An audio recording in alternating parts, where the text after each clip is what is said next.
बाबा महाकाल की नगरी उज्जैन में उनकी दूसरी शाही सवारी अब 25 जुलाई को निकाली जाएगी। इसको लेकर भी तैयारियों को अंतिम रूप दिया जा रहा है। इससे पहले सोमवार यानी 18 जुलाई को बाबा की शाही सवारी धूमधाम से निकाली गई थी, जिसमें भारी संख्या में लोगों ने हिस्सा लिया।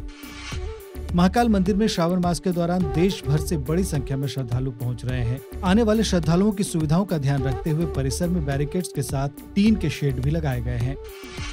काशी विश्वनाथ धाम में हर सोमवार को बाबा के अलग अलग स्वरूपों के दर्शन हो रहे हैं। अब दूसरे सोमवार को शंकर पार्वती जी के रजत प्रतिमा के दर्शन होंगे। ये सिलसिला पूरे सावन मास तक चलता रहेगा। वाराणसी में बनने वाले रोपवे निर्माण के लिए 22 जुलाई को टेंडर खुलेगा। इस परियोजना में कुल 5 स्टेशन बनाए जाएंगे। इसके बन जाने के बाद काशी विश्वनाथ धाम तक लोग आसानी से पहुंच सकेंगे।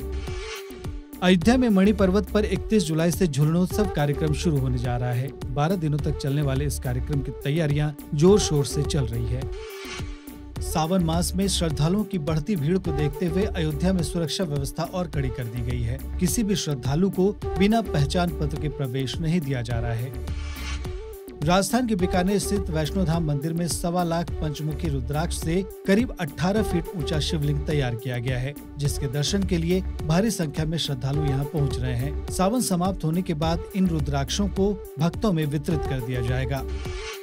राजस्थान के पाले स्थित सोमनाथ मंदिर में करीब 110 किलो फूलों से महादेव का श्रृंगार किया गया है। सावन के दौरान यहाँ भक्तों की भारी भीड़ लगी रहती है।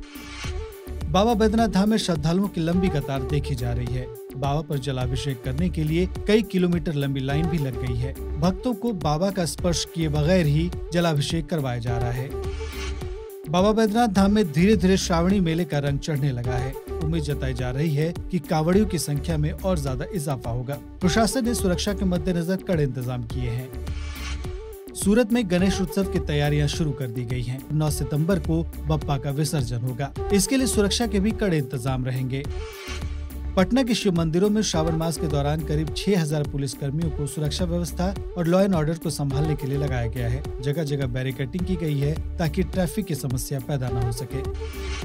आगरा स्थित राजेश्वर मंदिर परिसर में श्रावण मास के दौरान हर सोमवार को मेले का आयोजन किया जा रहा है। इसमें बड़ी संख्या में लोग पहुंच रहे हैं। साथ ही भक्तों की सुविधाओं के लिए भी खास इंतजाम किए गए हैं। सावन मास के दौरान गोरखपुर स्थित मोटेश्वर शिव मंदिर में सुबह से ही भक्तों की भीड़ जलाभिषेक के लिए पहुंचने लगी है। यहाँ भक्तों की सुविधाओं का ध्यान रखते हुए कई इंतजाम किए गए हैं। अलीगढ़ के हरिदासपुर स्थित खैरेश्वर धाम मंदिर में श्रद्धालुओं की सुरक्षा के लिए सीसीटीवी कैमरे से नजर रखी जा रही है, जिससे आने वाले श्रद्धालुओं को किसी भी प्रकार की दिक्कत का सामना न करना पड़े।